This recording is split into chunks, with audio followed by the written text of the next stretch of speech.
Hello everyone and welcome back to Be Here Now. Now today I'm in Manchester's Southern Cemetery. Now it's either England's second largest cemetery or it's Europe's second largest cemetery, depending on what source you look at.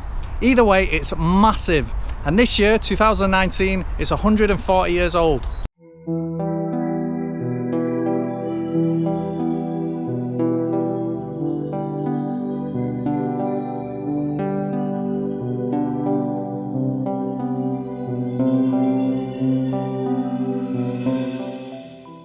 Southern Cemetery opened in 1879 along with many others around the city for the purposes of the expanding Victorian population. Or its ex-population. In the city centre, cemeteries were small and overused. With the population of Manchester booming in the 19th century, they closed Angel Meadow and St John's Church, where 2,200 people were buried.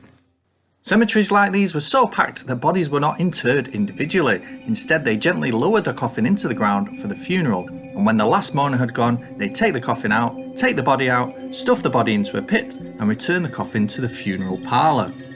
So this was an ideal site. It's miles from the crowded city centre and an area just of complete open fields. Now it's thought there are about 250,000 people buried here, which is just a staggering amount.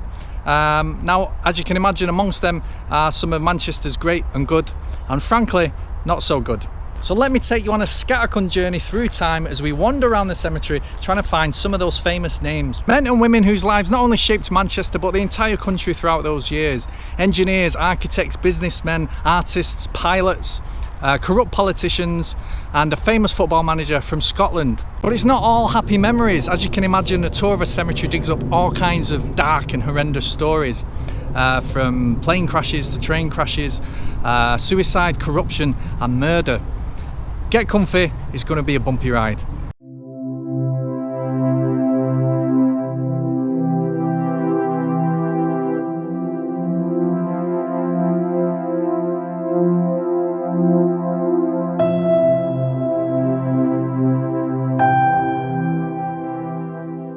So I kind of want to show you where these graves are in the cemetery in case you want to visit of your own accord. Just to let you know, I'm starting off here in this kind of centre circle. I'm just off Barlamore Road, which is over there, and this is kind of the prestigious circle, and conveniently there's 3 graves around here that I want to show you. So here is this circle right in the middle of the cemetery, and as tradition dictates, I'll be starting off here at number 1. So the first one I want to show you is actually this one. This is the grave of Sir John Alcock, one of the first men to fly across the Atlantic Ocean.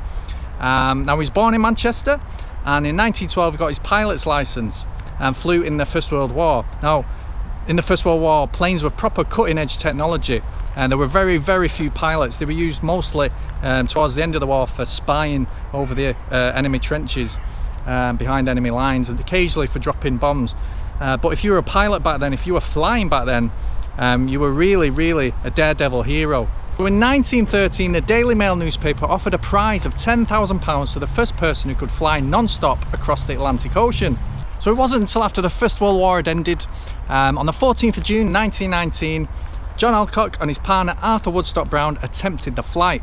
So they left Newfoundland in North America, and 15 hours and 57 minutes later they landed in a bog in the west of Ireland, the first people to fly across the Atlantic Ocean non-stop, making history and winning the competition. Now sadly it was only a few months later, in December 1919, that Alcock died. He was flying a plane from Weybridge to the Paris Aircraft Exhibition when he crash landed near Rouen and died.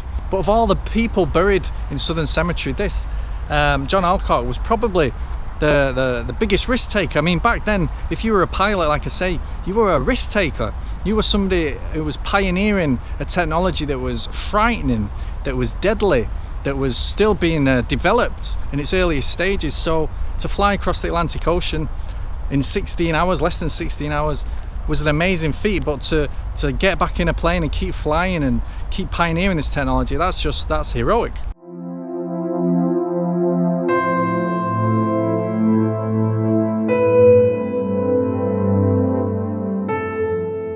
So that's John Alcock, and I'm going to go next to his next door neighbour, actually, which is that one over there. So come on.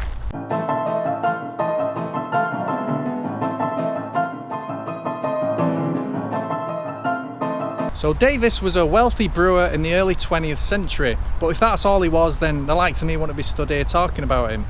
It was what he did with his money that cemented him into the city's cultural history. Well, one half of the city anyway. In 1901, a small football club from Newton Heath in the poorer east side of the city was struggling financially and on the pitch. In desperation, they decided to hold a fundraiser, and one of the attractions was a St Bernard dog called Major, belonging to team captain Harry Stafford.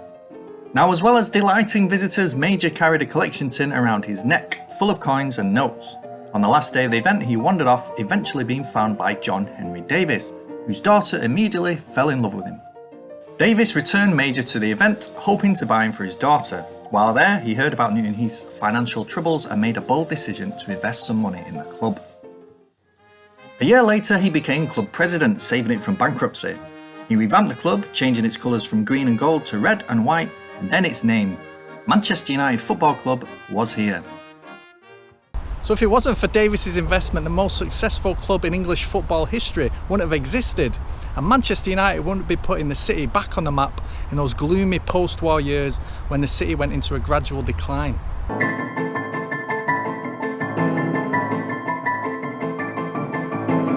So I'm still in the centre circle.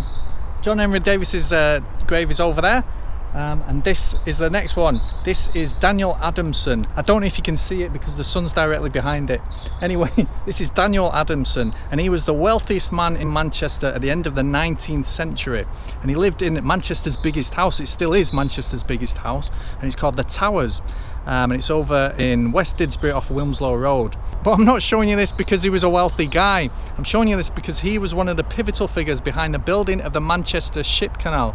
He invited several dignitaries from the area in 1882 to go to his house, and he urged them, councillors, MPs, church leaders, trade union leaders, he urged them to invest and back the scheme to build the Manchester Ship Canal, which was an idea that was just floating around at the time. At the time, Liverpool was bleeding money out of Manchester. The average time it took for a bale of cotton to get from the Liverpool docks to the Manchester cotton mills was 6 months, because the docks didn't see it as a priority. They had the monopoly and didn't feel like they needed to help Manchester out. The River Mersey was not suitable for navigation because it was a little too wild. However, technology had advanced to allow them to build a channel of gargantuan proportions. In fact, many of the biggest canals in the world are from that period. The Liverpool Daily Post mocked the construction, saying that Manchester was throwing £10 million into a big ditch. But it was actually a huge success. The company that owned it, the Manchester Ship Canal Company, went on to become Peel Holdings, one of the largest companies in the UK and one of the most powerful in the whole area. Now, incredibly, the money was raised, a bill went through Parliament, and the ship canal was built, all within the space of 12 years. Now, that's incredible.